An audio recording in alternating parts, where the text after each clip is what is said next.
Condamné à tort à 28 ans de prison, ce jeune Américain a étudié le droit dans sa cellule et a réussi à se faire libérer. Il dirige aujourd'hui un cabinet d'avocats pour combattre les erreurs judiciaires. Voici l'histoire incroyable de Jarrett Adams, l'homme qui a refusé son sort. Nous sommes en 1998. Des lycéens fêtent la fin de l'année scolaire dans la banlieue de Chicago. Parmi eux se trouvent Jarrett Adams et deux amis. Ils ont 17 ans et se sont incrustés un peu par hasard sans savoir que cette soirée changerait le cours de leur vie. Dans cette fête, les trois jeunes dénotent un peu, ils sont les seuls Afro-Américains. Au cours de la soirée, Jarrett et ses amis discutent avec une fille du lycée qui les invite à monter dans une chambre. Ils commencent à avoir une relation sexuelle mais sont rapidement surpris par l'organisatrice de la soirée qui rentre dans une profonde colère. Comment tu peux faire ça dans mon lit? T'es vraiment une traînée.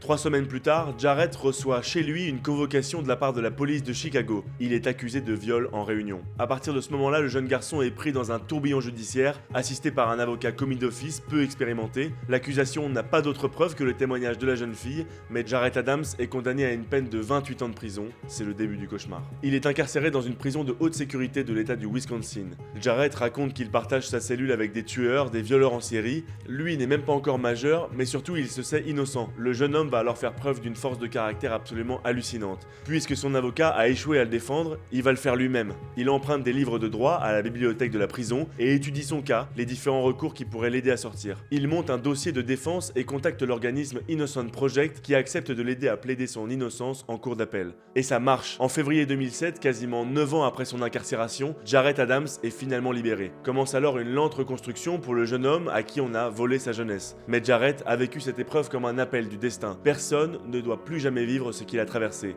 Aucun Afro-Américain ne doit être jeté en prison sans preuve sur la base de sa couleur de peau. C'est désormais son combat. Il commence alors à étudier le droit à l'université, obtient son diplôme et devient avocat spécialisé dans la défense des condamnés qui clament leur innocence. Aujourd'hui, Jarrett Adams dirige son propre cabinet d'avocat et lorsqu'il se rend au tribunal, il n'a plus les menottes au poignet mais porte fièrement sa robe d'avocat.